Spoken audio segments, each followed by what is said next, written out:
എല്ലാവർക്കും KPS കറി വേൾഡിലേക്ക് സ്വാഗതം. ഇന്ന് നമുക്ക് ഞണ്ട് റോസ്റ്റ് ഉണ്ടാക്കാം. അതിനായിട്ട് 1/2 കിലോ ഞണ്ട് പുറത്തെ തോടെല്ലാം കളഞ്ഞ് നന്നായിട്ട് കഴുകി മണ്ണെല്ലാം കളഞ്ഞ് വൃത്തിയാക്കി വെച്ചിരിക്കുന്നത് 1/2 കിലോ ഉണ്ട്. ഞണ്ട് ആദ്യമേ തന്നെ നന്നായിട്ട് പുറന്തോട് പൊളിക്കുന്നതിന് മുന്നേ ഒലച്ച് കഴുകി അതിനകത്തുള്ള മണ്ണെല്ലാം കളഞ്ഞിട്ട് വേണം നമ്മൾ തോട് പൊളിച്ചെടുക്കാനായിട്ട്. ഇല്ലെങ്കിൽ അത് നമ്മൾ പിന്നെ മണ്ണുണ്ടെന്നും പറഞ്ഞ് കഴുകി കഴിഞ്ഞു കഴിഞ്ഞാൽ അതിനകത്തുള്ള മാംസമെല്ലാം ഇളകി പോകും. പിന്നെ നമുക്ക് കഴിക്കാനായിട്ട് ഒന്നും കാണത്തില്ല, വെറും തോട് മാത്രം കാണും. അതുകൊണ്ട് അത് ആദ്യമേ തന്നെ ക്ലീൻ ചെയ്യണം. മണ്ണെല്ലാം പോയി എന്ന് ഉറപ്പ് വരുത്തിയതിന് ശേഷം മാത്രമേ തോട് പൊട്ടിക്കാവുള്ളൂ. പിന്നീട് നമുക്ക് വേണ്ടത് 1 മുറി സവാള ചെറുതായിട്ട് നീളത്തിൽ കനം കുറച്ചരിഞ്ഞത്, ചെറിയ ഉള്ളി ചതച്ച് വെച്ചിരിക്കുന്നത്, കാന്താരി ചതച്ച് വെച്ചിരിക്കുന്നു, ഇഞ്ചി ചതച്ച് വെച്ചിരിക്കുന്നു, വെളുത്തുള്ളി ചതച്ചത്, കറിവേപ്പില. പിന്നീട് നമുക്ക് വേണ്ടത് മുളക് പൊടി, മല്ലിപ്പൊടി, മഞ്ഞൾപ്പൊടി, ഗരം മസാല അങ്ങനെയുള്ളതൊക്കെ വേണം. അത് സമയാസമയത്ത് നമുക്ക് ചേർക്കുമ്പോൾ ഞാൻ പറയാം. പിന്നീട് വേണ്ടത് വാങ്ങാൻ നേരത്ത് നമുക്ക് സ്വല്പം തേങ്ങയുടെ 1/4 പാല്. അത് ഇഷ്ടമുള്ളവർക്ക് ചേർക്കാം, അല്ലാത്തവർക്ക് ചേർക്കണ്ട. ചേർത്ത് കഴിഞ്ഞാൽ ഒരു പ്രത്യേക ടേസ്റ്റാണ് തേങ്ങാപ്പാൽ കറികൾക്ക് ചേർത്ത് കഴിഞ്ഞാൽ. ഒരു ചട്ടി അടുപ്പത്ത് വെച്ചിട്ടുണ്ട്, നന്നായിട്ട് ചൂടായി വന്നിട്ടുണ്ട്. ഇനി നമുക്കിതിലേക്ക് വെളിച്ചെണ്ണ ഒഴിച്ച് കടുക് പൊട്ടിച്ച് കൂട്ടാനുണ്ടാക്കാനായിട്ട് തുടങ്ങാം. നമുക്ക് വെളിച്ചെണ്ണ ഒഴിച്ചു കൊടുക്കാം. ഒരു 2 സ്പൂൺ വെളിച്ചെണ്ണ ഒഴിച്ചിട്ടുണ്ട് ഞാൻ.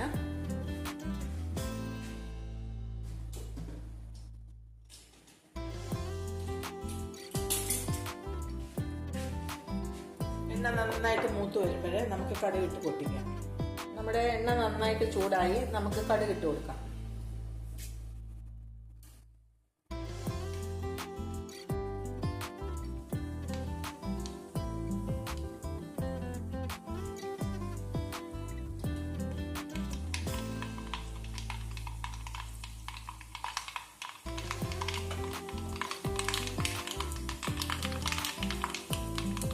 നമ്മുടെ കടുകെല്ലാം പൊട്ടിക്കഴിഞ്ഞു. നമുക്കതിലേക്ക് സവാള,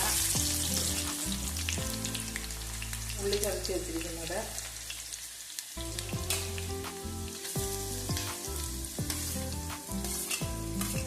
വെളുത്തുള്ളി, ഇഞ്ചി, കാന്താരി ചതച്ച് വെച്ചത് ഇപ്പോഴേ നമുക്ക് ചേർക്കണ്ട. കറി വാങ്ങാൻ നേരത്തെ ലാസ്റ്റിൽ നമുക്ക് ചേർക്കാം. ഇപ്പം ഇനി കുറച്ച് കറിവേപ്പില ഒന്ന് മുറിച്ചിട്ട് കൊടുക്കാം. അങ്ങനെ വരുമ്പോൾ കറിവേപ്പിലയുടെ ആ ഒരു ഫ്ലേവർ നന്നായിട്ട് കറിയിൽ കിട്ടും. ഇനി ഇതിലേക്ക് നമുക്ക് ആവശ്യത്തിനുള്ള ഉപ്പ് ചേർത്ത് കൊടുക്കാം. ഉപ്പ് ചേർത്ത് കൊടുത്തു കഴിഞ്ഞാൽ ഉള്ളിയൊക്കെ എളുപ്പം വഴന്ന് കിട്ടും. കാന്താരി ഇല്ലാത്തവരെ പച്ചമുളക് ചേർക്കാം ഈ സമയത്ത് തന്നെ വഴന്ന് വരുന്നതിനായിട്ട്. കാന്താരി ഉണ്ടെങ്കിൽ കാന്താരി ചേർത്ത് കഴിഞ്ഞാൽ ഒരു പ്രത്യേക ടേസ്റ്റാണ്, പച്ചമുളകിന് വേറൊരു ടേസ്റ്റാണ്. ഇനി ഇത് നന്നായിട്ട് മൂത്ത് വരുന്നത് വരെ നമുക്ക് വെയിറ്റ് ചെയ്യാം. ചെറിയ ഉള്ളി, ഇഞ്ചി, വെളുത്തുള്ളി എല്ലാം നന്നായിട്ട് മൂത്ത് വന്നിട്ടുണ്ട്. ഇനി നമുക്കിതിലേക്ക് മഞ്ഞൾപ്പൊടി,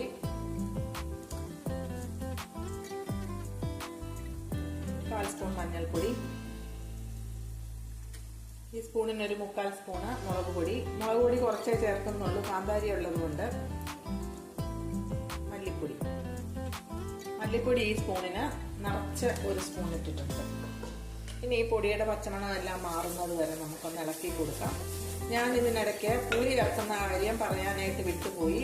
പുളിയും തക്കാളിക്കായും കൂടെ ചേർത്തിട്ടാണ് നമ്മൾ പുളിക്ക് വേണ്ടിയിട്ട്, പക്ഷെ അത് പറയാനായിട്ട് മറന്നുപോയി. തക്കാളി 1 പഴുത്ത തക്കാളി ഞാൻ ചെറുതായിട്ട് അരിഞ്ഞ് വെച്ചിട്ടുണ്ട്. 1 കഷ്ണം കുടംപുളിയും ഇട്ടിട്ടുണ്ട്. നമ്മുടെ മുളകും മല്ലിയെല്ലാം നന്നായിട്ട് മൂത്തു.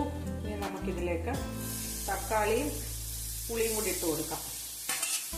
തക്കാളി നന്നായിട്ട് ഉടഞ്ഞു വരുന്നത് വരെ നമുക്ക് വെയിറ്റ് ചെയ്യും. തക്കാളി നന്നായിട്ട് ഉടഞ്ഞു വരട്ടെ. തക്കാളി വേഗം വെന്ത് വരുന്നതിനായിട്ട് നമുക്കിതങ്ങ് അടച്ചു വെക്കാം. നമ്മുടെ തക്കാളി വെന്തുടഞ്ഞു എന്ന് നമുക്കൊന്ന് നോക്കാം. തക്കാളി എല്ലാം നന്നായിട്ട് വെന്തുടഞ്ഞു.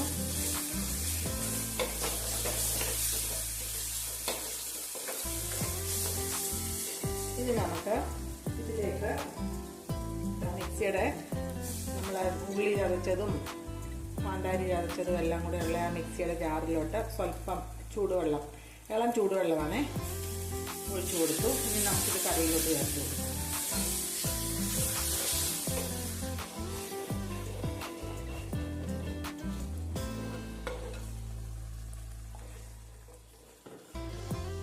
അല്പം ഗരം മസാലപ്പൊടി നമുക്ക് ചേർത്ത് കൊടുക്കാം. ഇത്രയും ഗരം മസാലപ്പൊടി, അല്പം കുരുമുളക് പൊടി. ഇത് ഞണ്ടായതുകൊണ്ട് ഇച്ചിരി സ്പൈസി ആയിട്ടുള്ള കറി വെക്കുന്നതാണ് ടേസ്റ്റ്. ഇത്രയും വേണ്ട, കുറച്ച് ഈ സ്പൂണിനൊരു 1/2 സ്പൂൺ കുരുമുളക് പൊടി ചേർത്തു. ഇനി ഇത് നന്നായിട്ട് ഇളക്കി ഇതിലേക്ക് നമുക്ക് ഇനിയും ചേർക്കാനുള്ളത് കാന്താരി ചതച്ചതാണ്, അതുകൂടെ ഒന്ന് ചേർത്ത് കൊടുക്കാം. ഈ കറിവേപ്പിലയും ഈ കാന്താരിയും കൂടെ നമുക്ക് ഇതിലോട്ടങ്ങ് ചേർത്ത് ഇത് നന്നായിട്ട് നമുക്കൊന്ന് ഇളക്കി കൊടുക്കും. ഇത് നമുക്ക് നന്നായിട്ടൊന്ന് ഇളക്കി കൊടുത്ത് ഞണ്ടിട്ട് തീ വളരെ ലോ ഫ്ലെയിമിൽ വെച്ച് വേവിച്ചെടുക്കാം. ഇനി ഇതിലേക്ക് നമുക്ക് കഴുകി വൃത്തിയാക്കി വെച്ചിരിക്കുന്ന ഞണ്ടിട്ട് കൊടുക്കാം.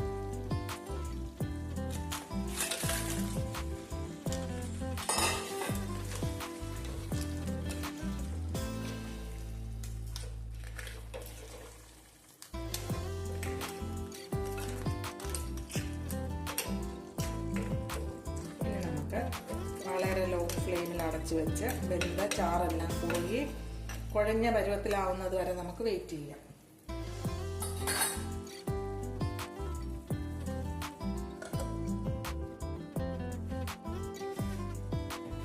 ഞണ്ട് കറി ഇടയ്ക്കൊക്കെ ഒന്ന് ഇളക്കി കൊടുക്കണം. തിരിച്ചു മറിച്ച് വിട്ടിളക്കി ഒരുപോലെ വെന്ത് വരുന്നതിനും ചാറ് ഒരുപോലെ എല്ലാവർക്കും പിടിക്കുന്നതിനായിട്ട് നമുക്ക് ഇടയ്ക്കിടയ്ക്ക് ഇങ്ങനെ ഇളക്കി കൊടുക്കണേ. 2-3 പ്രാവശ്യം. ഞണ്ട് വേവുന്നതിന് അധികം സമയമൊന്നും പിടിക്കത്തില്ല, 6-7 മിനിറ്റ് മാത്രമേ പിടിക്കത്തുള്ളൂ. കൊഞ്ചും കൂന്തലും അല്ലെങ്കിൽ കണവ ഒക്കെ വെന്ത് വരുന്നത് പോലെ അധികം വേവില്ലാത്ത ഒരു വിഭവമാണ് ഈ ഞണ്ട് കറി. വളരെ പെട്ടെന്ന് തന്നെ തയ്യാറാക്കാൻ പറ്റും, വളരെ ടേസ്റ്റിയുമാണ്. ഇനി ഇത് വെന്ത് വരുന്നത് വരെ നമുക്ക് ഇടയ്ക്കിടയ്ക്ക് ഇളക്കി കൊടുത്ത് വെന്ത് കഴിഞ്ഞിട്ട് കാണാം. നമ്മുടെ ഞണ്ട് ഇപ്പോൾ 6-7 മിനിറ്റ് കഴിഞ്ഞു. വെന്തോന്ന് നമുക്കൊന്ന് നോക്കാം. ചാറ് കുറുകിയോ നോക്കാം. ചാറെല്ലാം കുറുകി ഒരു കുഴഞ്ഞ പരുവത്തിലെത്തിയിട്ടുണ്ട്. ഇനി നമുക്ക് 1-ാം പാല് ചേർക്കാം. അധികം ഒന്നും വേണ്ട, ഞാൻ സ്വല്പമേ എടുത്തിട്ടുള്ളൂ, 1 സ്പൂണോളം.